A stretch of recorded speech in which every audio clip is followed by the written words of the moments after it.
Welcome to Law Firms on the Map, the go-to digital show for attorneys serious about their business growth. I'm your host, Kristaps Brencans, CEO of On the Map Marketing.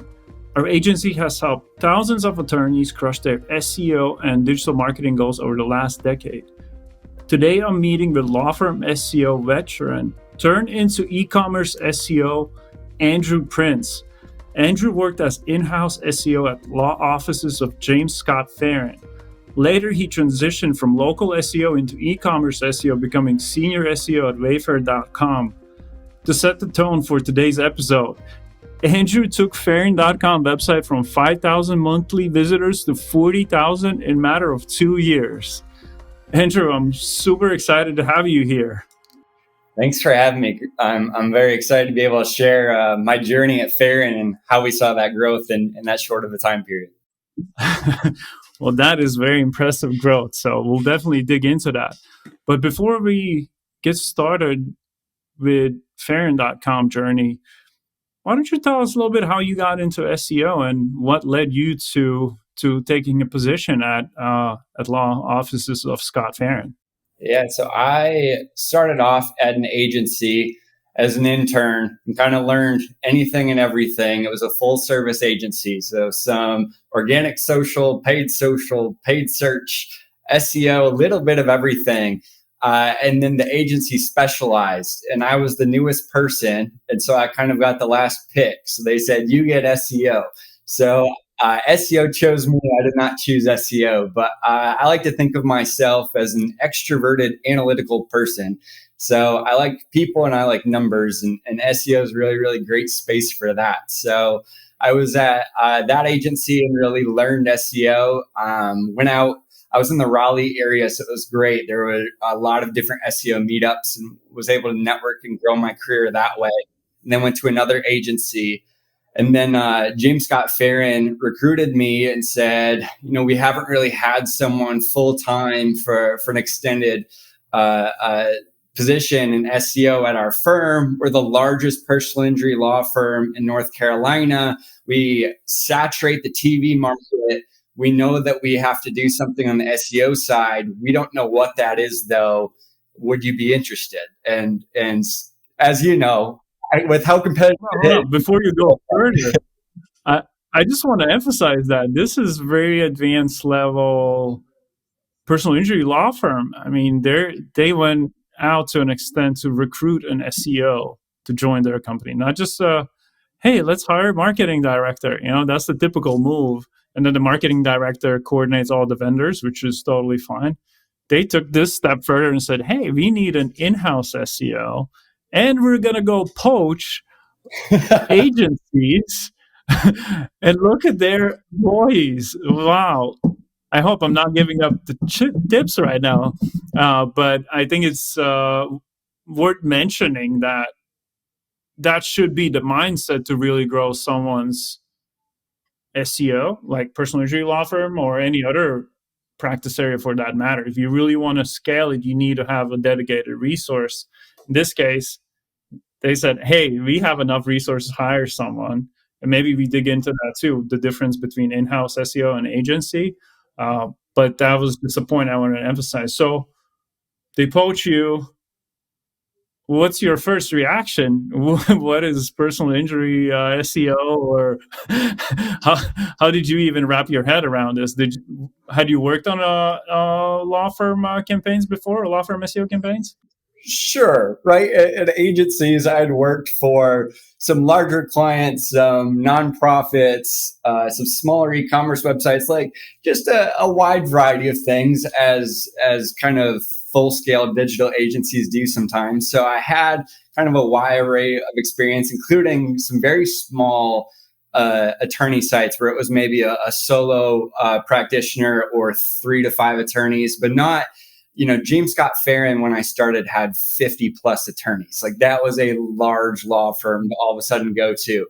But I knew SEO career-wise, and to be able to start at an agency and learn anything and everything, and then be able to really hone my craft in SEO in one of the most competitive spaces was thrilling. I also knew going to the size of the law firm that I was going to, that they would have the resources necessary to be able to take SEO where it had to. Because as you know, like sometimes people really want to invest in SEO, but don't necessarily understand the level of resources that that takes to build content or links or kind of scale the traffic to the levels that they want to. I knew that this opportunity at this firm definitely fit that mold. So let's talk a little bit about what were the objectives, what locations were they targeting, what sort of was this first conversation when you met with them? Did Scott Farron did he interview you as well? So Jim Farron. So it's funny with law firms, everyone always thinks that if there's multiple names, it's multiple people. But James Scott Farron goes by Jim Farron. It's just one person. He did not interview me, but my manager David was the VP of marketing who reported to Jim Farron. So over time, I did end up having monthly meetings with the CEO Jim and sharing SEO, because what I love is when attorneys are business people as well. When they understand marketing and resources and how to drive leads. Jim Farron and David Chamberlain at James Scott Farron are great marketers and great legal people. So it was. I like sharing this story. First day, I had half an hour long Zoom calls with, some of the content writers, videographer, designer, our person running social media campaigns. And then day 2, I met with my manager in the morning, and I said, David, where would you really like me to start? What matters to you? Which direction should I head? And I loved his response. It was, well, all I know is we like to compete, and right now we're losing in SEO. If you look at SEMrush or Ahrefs or what have you, we don't know what we need. We just know that we need it. You tell us what we need. Ready, set, go. So it was really great to have that freedom day 2 at the firm of, I didn't have to go get the buy-in. I had it already from the get-go. It was you tell us what we need, not the opposite, which was fantastic. That's great. And what was the case focus or maybe some location prioritization from their side? So in North Carolina, there's not really one centralized city, right? So there's a lot of pretty big cities of Raleigh, Charlotte, Durham, Asheville, Wilmington, right? So Charlotte kind of has 5 to 7 mid-sized cities. And they had offices when I started, I believe there were 16 offices throughout the state. So it wasn't necessarily this office needs to do better at that one. It really was, how do we expand our coverage across the state? But one point I want to touch on is reviews. Because there was a home office in Durham. And so that had several hundreds of reviews because that's where people generally went to get their checks from. Well, as you know, with local SEO, getting reviews on all of your listings is very important. One kind of tidbit is in North Carolina, there's something in the legal world where you can't use the terms best or top. So you couldn't say we're the best personal injury law firm or the best car accident lawyer. So when you think about if someone did search those terms, best car accident lawyer in Raleigh, well, if you search that in the map pack, it actually will filter it to firms that are like 4 stars and above or 4.5 stars and above. So one of the initial things I did at the firm was look at the biggest cities that had the biggest search volume opportunity and look at our review counts and our review score. So if we can't use best or top, are we above that threshold of number of reviews or quality of reviews to be able to show up? So I would say, as far as location, there were maybe 5 to 7 mid-size cities. There was no Miami, no Chicago, but North Carolina has a lot of middle tier cities. Okay, so you get the initial goals. They're saying, Andrew, go to town. We want more personal injury cases in all our locations. Money's not a problem. I'm sure there was a budget, but just to kind of play around a little bit. So where do you start? What's your game plan? What deliverable plan you built? Technical SEO? What were the important factors that you were analyzing? And what were the benchmarks at that moment too? That's exactly what I was going to start with, was reporting. You have to have benchmarks. A lot of people jump right in with a plan and a roadmap. And the first thing you have to know is, where am I beginning?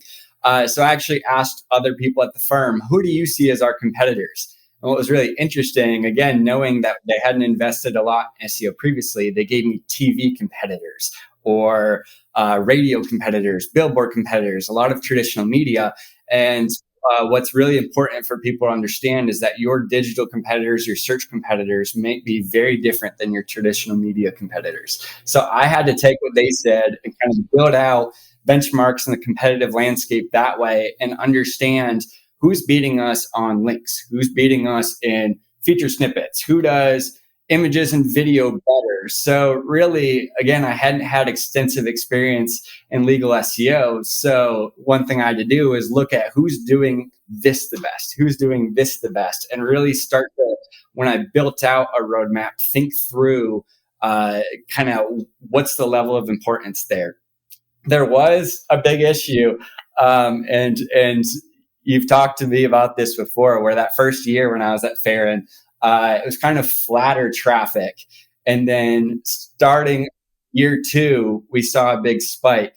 The reason for that is the website, I found out very quickly, was kind of gate kept by an agency, which isn't necessarily the worst thing in the world. I've been at agencies, right, where you don't want your client to touch the DNS because something can break, something can happen. But the agency relationship they had before I started was that if you wanted to write a redirect, it had to go to the agency. If you wanted to change a title tag, it had to go to the agency. So I found out very quickly I was not going to be able to make immediate changes on the site. And so I kind of shifted and thought about, what could we do longer term while we were kind of in transition of changing agencies at that time. So the first year, when I really looked at the content on the website, I noticed a few things. One, most of the blogs were 8+ years old, and they were about like random car accidents that had occurred. So I found that the content on the website was very outdated. It used USPs, your unique selling propositions, what makes your law firm stand out, that were maybe 5 years old. So this is the amount of revenue or the amount of cases we won, but it was very outdated. So my initial strategy for content, I went to my manager, because there were 3 content writers at the firm. And this always shocks some people. I said, for the first year, about a year time frame, we're not going to write a single piece of new content on this website. Oh, okay. So just because I knew the amount of content that was already on the site was vast, it just needed to be made better.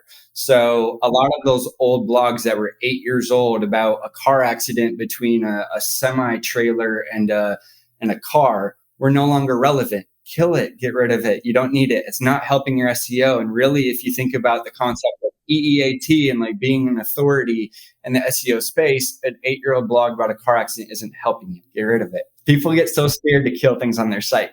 What I also found too, that's a really good content strategy, and I advocate for this wherever I go, is the law firm would ask their paralegals or their intake coordinators, well, what common questions do our clients have?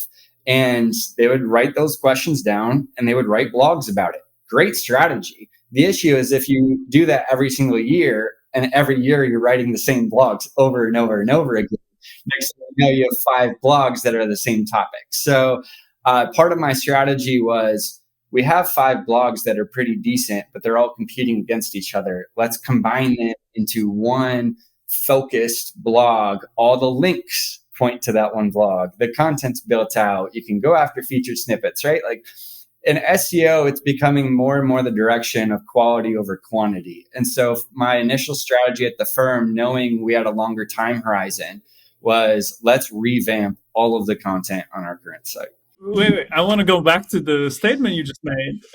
So year 1 did not publish any new content? Not really. Not as far as, hey, we found this term and we really want to go after it. Maybe there was some sort of like press release or something newsworthy that we had to release, or a branded piece of content. But as far as like an SEO driven piece of content, the initial strategy was first year, no new content. But you were doing a lot of rewrites of Yes. existing pages. Yeah. Okay. No new URLs. I guess I can put it that way. Right. Okay. So year one was heavy site cleanup and improvement of existing pages. That is super important. I can relate to that. When we were revamping our own website on the Maps side, we hired, similar to you, in-house content director, and he just took all of our content and started rewriting it, because over time it gets stale, and also the quality is also questionable. Was it written based on the latest aspects within, could be, I guess, latest law elements, or maybe in your case it was just the quality wasn't as good, and the URL is fine, but you need to expand the content piece itself. So how many pages was it altogether? How big was the site? Close to 1,000, including all of the blogs. And by the time we were done with it, it was less than half almost. What was crazy is our traffic, went from 5,000 or 6,000 up to almost 40,000. So that's the wild thing to me, is people always say more, and you have to expand your topic coverage and everything that way. A lot of times websites already have all the topics that they could own. They just have to actually understand how to write about it in the most effective way. One important piece too with rewriting and combining content is understanding what's on your site, and then being able to set cycles as to when to update it again, right? So if next year you have a crash facts report of crashes in North Carolina, and they come out with a new report every year, well, if you rewrite and you revamp your content, you all of a sudden know, these 6 pieces of content use the same crash fact report. When that comes out next year, pull up these 6, update the numbers, and you can really build a system to keep your website updated and fresh, and the data where it needs to be that way. So I always encourage house SEO, when they come in, do a full content inventory, because it'll help you as you continue to go on further and further. So that's a great law firm SEO tip. Don't focus on new content right away. Examine your inventory and improve existing content before you are gung-ho on launching new pages. And also remove pages. Stop wasting your crawl resources crawling some old accident pages. Okay, so you audit the site, you're starting to see the improvements. Were you doing link building during that same time period?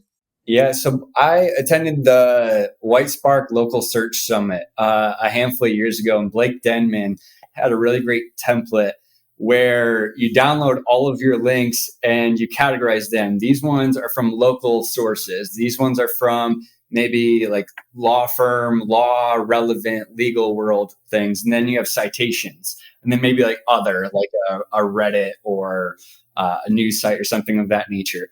When I looked and categorized all my links, I found that, there were 1 or 2 spaces that are competitors, because I also did it for, 5 other competitors to see where the gaps were, that we won in 1 or 2 of the categories, and really we're behind in 1 or 2 others. So it allowed me to understand, where do I need to focus.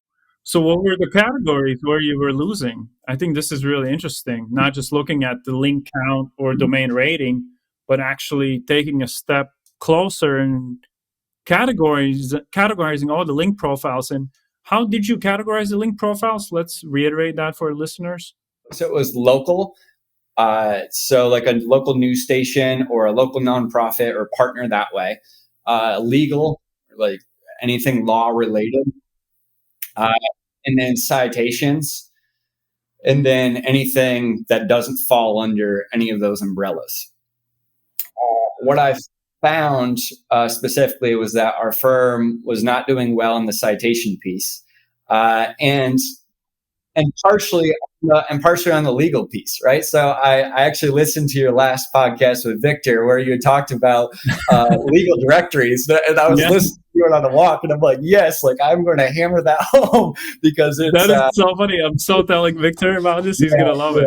Very important. And then what I'd say too is, when I working for a firm that had dozens of attorneys, utilize your attorneys. So They have alumni websites usually, or they have continuing education, or as far as citations, sometimes it's law firm citations, but sometimes you can get like you're an attorneys to actually get listings of their own.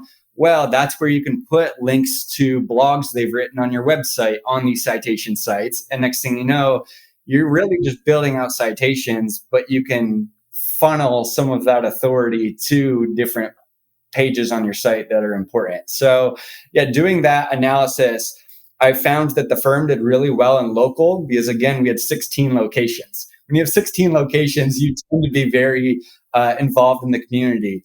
But citations and the legal niche space was really where we lacked. And so thinking about what's the easiest way to go about it, like use your attorneys to your advantage. So they're relevant. People talk to them. People want to link to them. They don't necessarily want to link to a firm all the time, but they'll link to an attorney's bio page on your firm website, which that can be utilized. We had a interesting scenario just on the same note. One attorney had very often press appearances in media. And he would tell the actual journalist to link back to his profile. And we were analyzing the site. Like, why is this?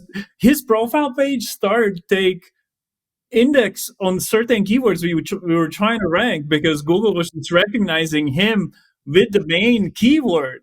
So we had to diversify and tell him to actually stop telling the journalist to link to his profile, but link to other pages. So that's a good problem to have. If you're ranking a page and you have to swap out pages, it's better than not ranking at all. And one thing I'd point out too is if you have a good built out attorney page, you should also have what office do they work in or office is. So then you funnel some of that authority to your location pages. What practice areas do they focus on? Is it just one main one? Do they do multiple practice areas? Link to those pages. So if you can funnel some of those links to an attorney page and then funnel the internal links to your more money pages and SEO terms of your locations and services, that's one way I found at the law firm that might be a quicker way of going about link building.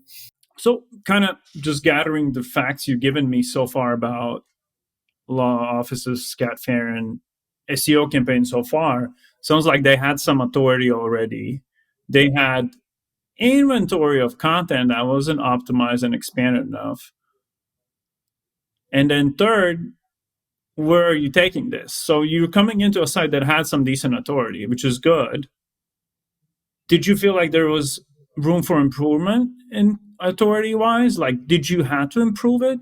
Even though you cleaned up the pages, you improved the rankings on those pages, yet I imagine to rank for some of the car accident terms in North Carolina, the competition's pretty high.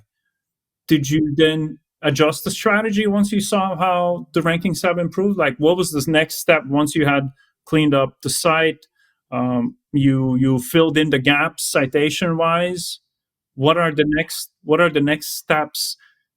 What were the next kind of more advanced level steps you had to apply within the campaign? So it's a very common, as you point out, you're correct in that some of those like car accident or workers' compensation tied with a city term, very competitive. So when I started, the firm had a very common SEO strategy of essentially write the same page for all of your cities and just swap out the city name, right? Like 600 words and just swap out the city name and good to go. So really looked into what makes that specific location and that practice area unique. And a lot of times, again, I'm tying it back to an attorney. Is an attorney there where they can write a quote? How do you pull in some of your reviews from your online profiles and really put, a name and a face? Well, can't necessarily put client pictures, but, their words to your advantage. How do you put, how many cases you've potentially worked on or money you've gotten for people at that specific location? So a good baseline SEO strategy is, yes, you can churn out a lot of location pages, but to actually rank for some of these really difficult ones and move yourself maybe from 4 to 1 or 8 to 3, That's where some of those incremental things come in. So those location pages really started to think about what makes our practice unique, what data can we share that really makes us strong, and then our Google business profiles. Uh, those are unbelievably important. And like you said, we kind of had some authority. We had some reviews to some of those. So spam fighting became even more important. Of I actually had an intern every Friday. I had a list of like 80 terms where it was just those terms, right? Like the biggest cities, like Charlotte, car accident lawyer, Charlotte, workers' compensation lawyer. And I had them go on the maps and go through and list out all the various spam that was in the maps. So sometimes it's less about what authority do you have. It's more what are kind of the black hat tactics other people are doing to be able to What was maintain. the intern's title? Google Business Profile Spam Fighter? I'm sure that was one of their least favorite parts, but it was really fun at the end to say, "Hey, here's the thousands of listings that we were able to get removed," and that's not a joke. I mean, it was thousands that were able to get removed. So sometimes when you're in a position as a market leader, it's how do you maintain your spot by keeping others kind of where they are and should be, and not necessarily continuing to elevate yourself. So spam fighting and Google business profiles was important. Rewriting local content was very, very important as well.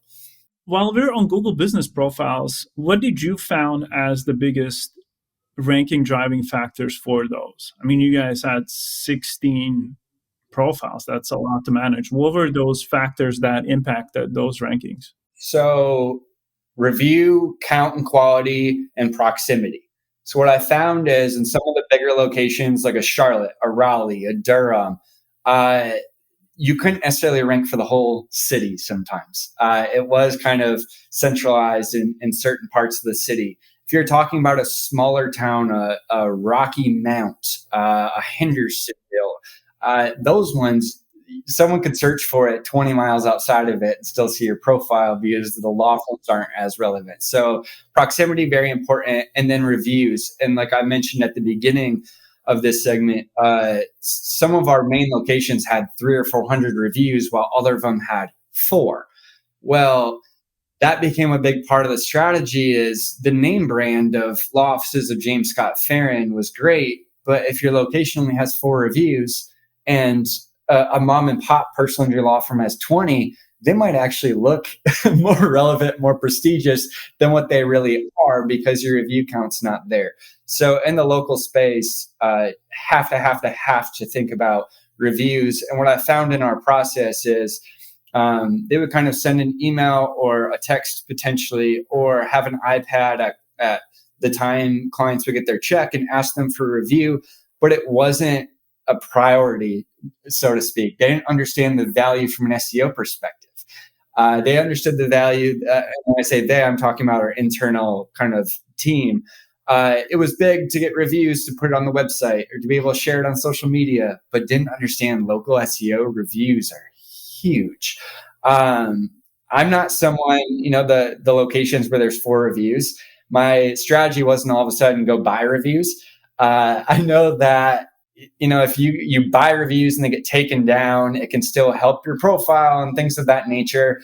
I really like to stay in that white to gray hat area, not necessarily black, because I think in the long term, Google's going to be able to figure that type of stuff out. So I really did try to think internally, strategy wise. Hey, maybe this office isn't as trafficked, but it has 4 reviews. You can't tell me if we have an office, we've only had 4 cases there.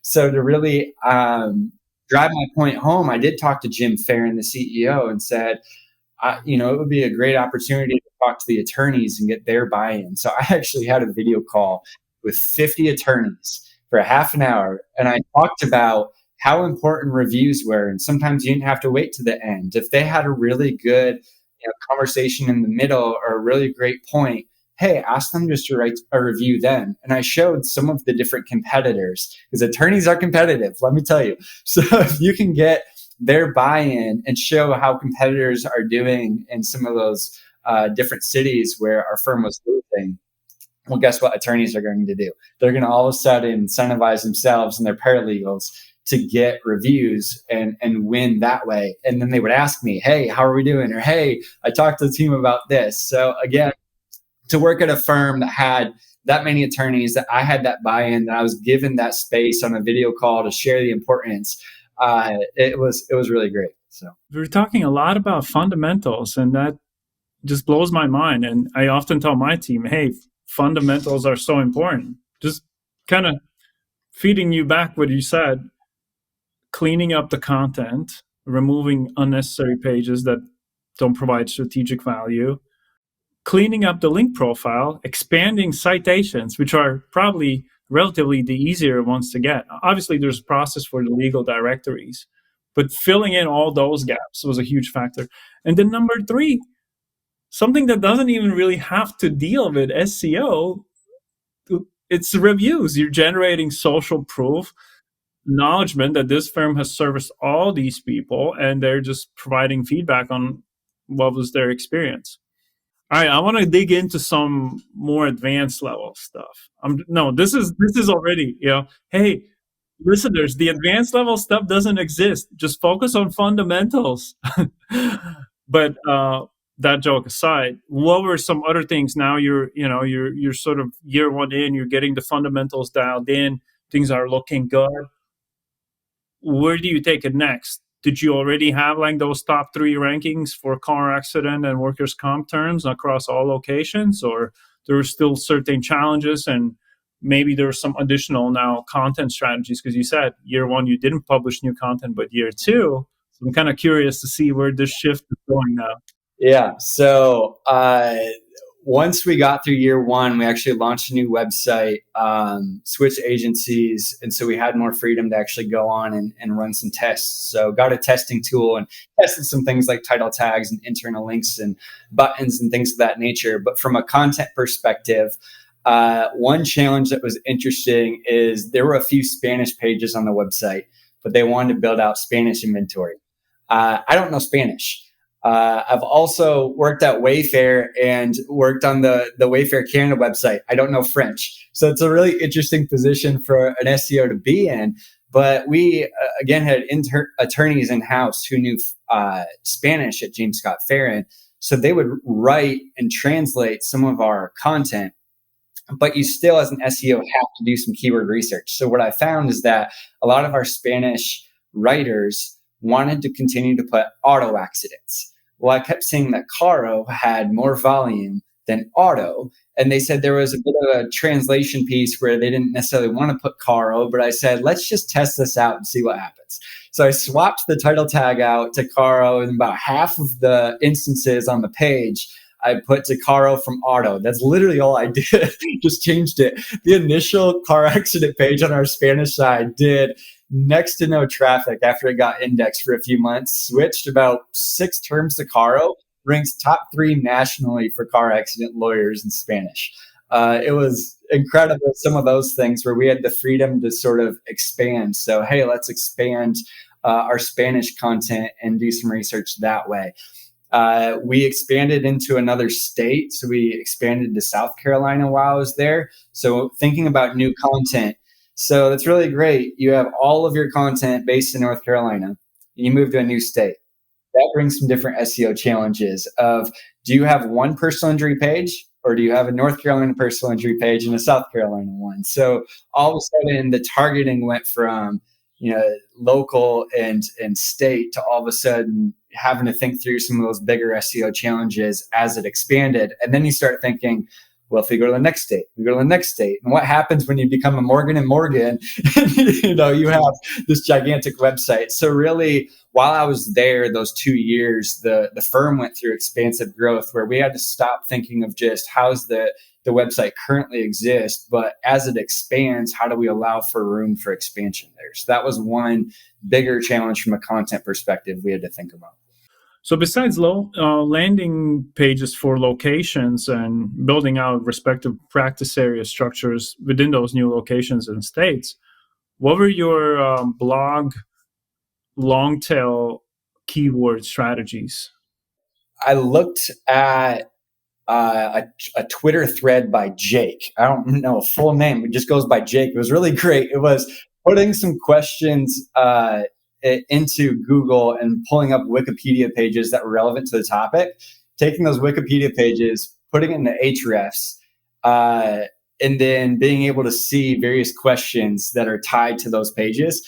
And so I took those FAQs, plugged them into the Also Asked tool that gives you all sorts of related people also ask questions, and really created a large inventory of hundreds of frequently searched questions that people had about Social Security disability or about car accidents, and then started clustering all of them. So, hey, if these 6 questions are all about this kind of one specific niche topic, let's write one blog that really covers a lot of those different ones. And so it's so great with SEO Twitter and SEO resources that way, that people just give you cheat codes as to how to go about some of this stuff. And I really like to just piece together what other people do. So I took Wikipedia page topics, extracted some like topics out of those, plugged them into Ahrefs, found FAQs, took some of those, plugged them into Also Ask, created a content inventory that way, clustered them into like-minded topics, and then built those out. So we would publish 5 pieces of content about Social Security disability, and maybe we wrote about a certain type of disability. So all about like various knee injuries. Here's 5 different impacts of it, and then you internally link all of those, and you link to it from the Social Security page, right?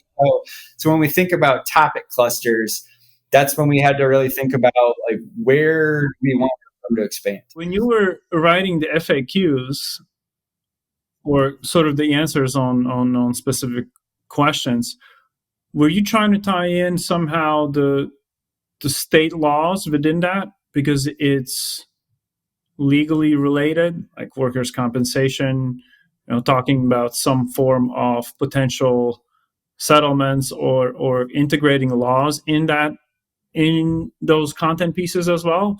Or you were just kind of going straight into it without much integration of the state itself? That's a great question. If we didn't have to integrate the state and it was more national, we would try to go that way, because we were getting to the point, size of the firm, where we could go for bigger sized terms.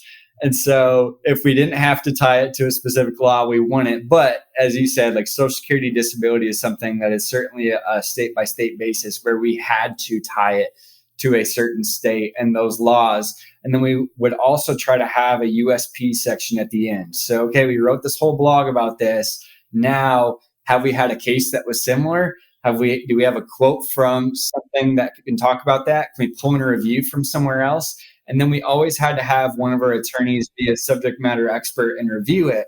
And so when I started with the blog, maybe it would have an author's name and it would be an attorney, but it didn't give any info about them. It didn't link to their bio page, nothing that way. So we built out at the bottom like an about this author, and it was always an attorney. It gave a lot of their credibility pieces and linked to their bio page on the firm. And if that attorney, we actually showed them the content brief up front and asked them if they had a personal case or a personal story or something that would relate to it, and really encourage them not to make it a branded piece, right? You don't want 800 words of an 1,000-word blog to be branded. But if 150 of a 1,000-word blog is an attorney's specific case or how your firm helped someone, you can still get the point across. You can still rank and search while still trying to convert that traffic at the same time. So you don't necessarily have to play the informational or conversion game. That is a great tip. Tie in real case details within your either supporting or practice area pages.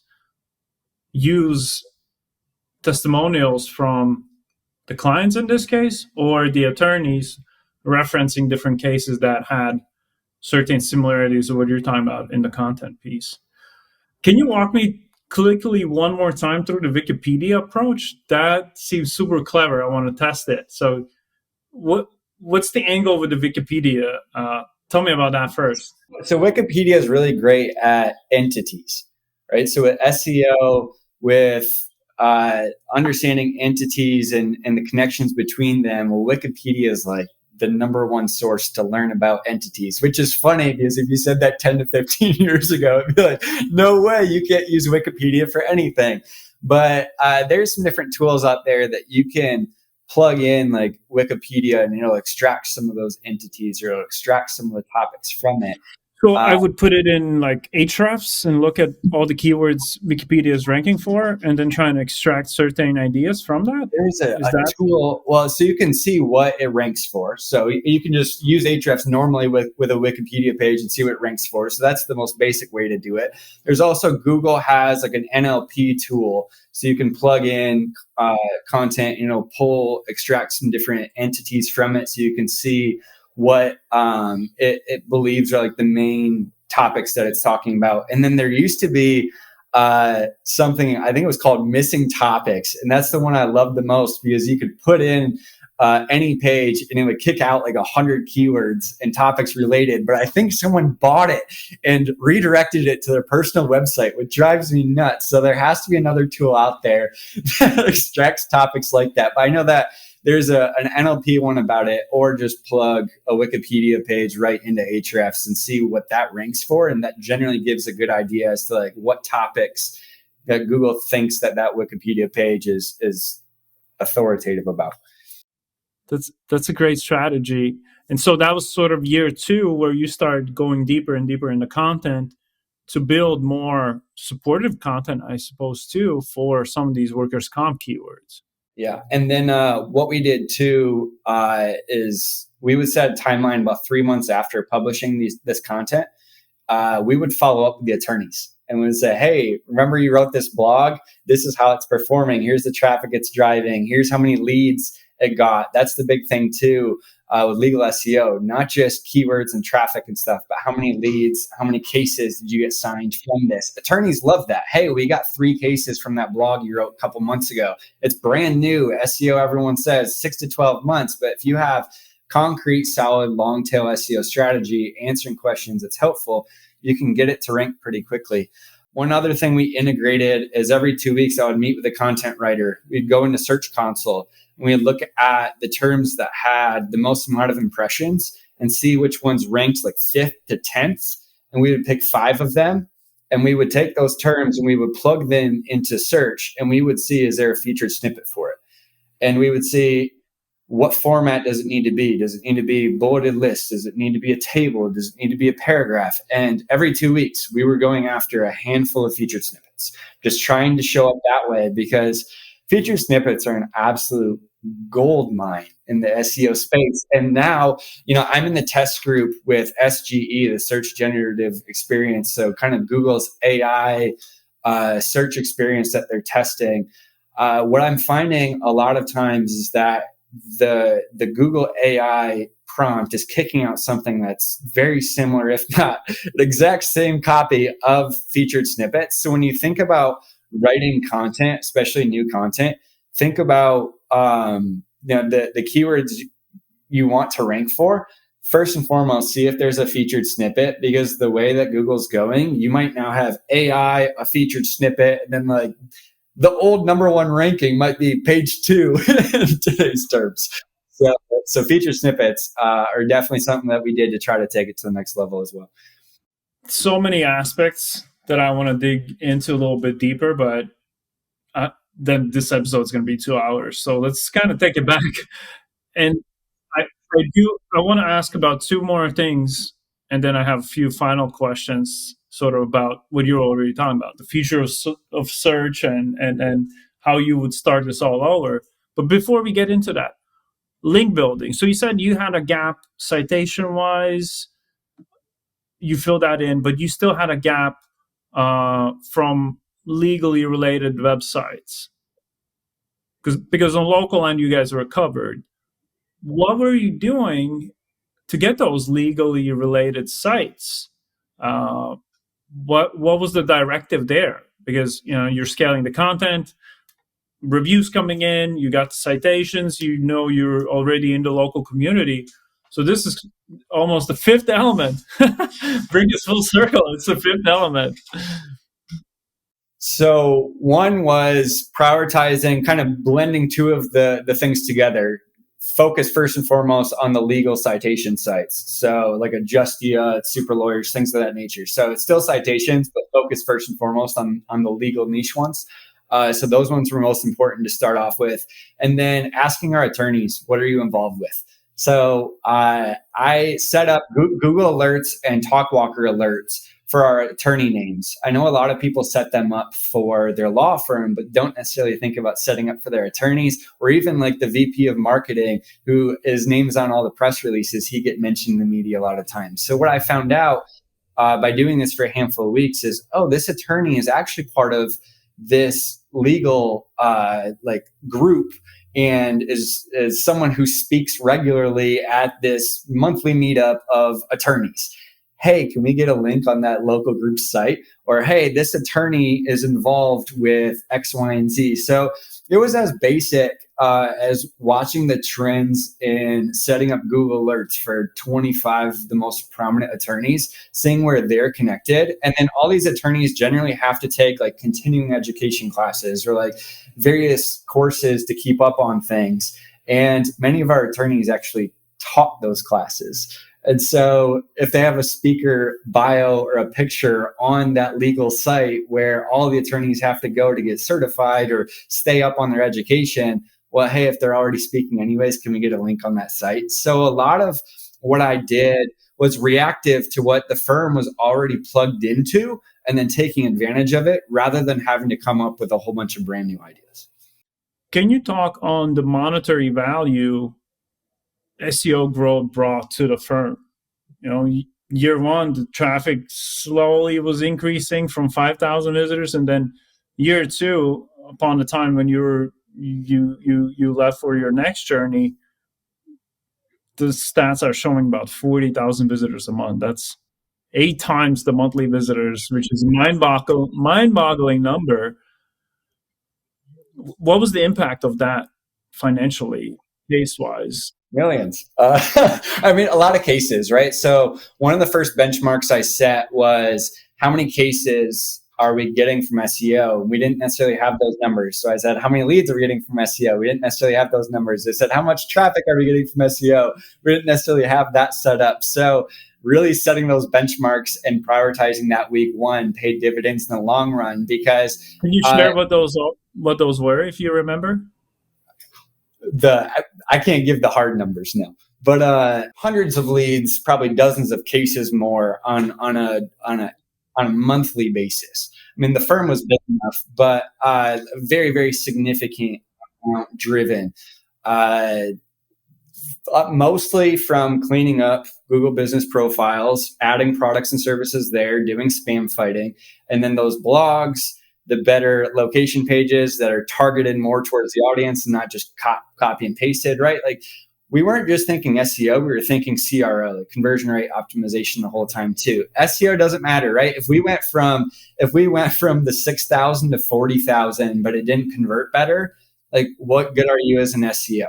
So we had to really think about how to get people to convert. So that's where the reviews and testimonials, like really from the beginning, set a foundation of we want converting SEO traffic to come in. So yeah, as far as value to the firm, many more leads, multiples of cases. Okay. So I have 2 questions I like to ask all my guests, and they are, if you were to start a personal injury law firm, how would you approach marketing? You're taking over, you're going, let's say, I don't know, maybe not North Carolina, but we'll take New York. Highly competitive, but you have the funds, you're motivated, you're going in. So how would you approach the marketing strategy? Yeah, so this is very anti-SEO. Start off running paid ads. So yeah, I mean, while you're building a foundation of your content, getting in the community and being involved with things, like building your brand entity first and foremost is important. So if I were to start a law firm, get involved in the local community, make connections, get your name out there, get links, to a starter website, really build up your brand value. And while you do that, yeah, run some paid ads, run some people to landing pages, get that to convert quicker. Like SEO will take some time. And then really think about, what do I want to own? So James Scott Farron had been around, I think, since 1997. So a long period of time where they could compete workers' comp, car accident, social security, disability, etc. Brand new law firm, you can't necessarily compete in 15 practice areas at once. So what are you going to niche down in?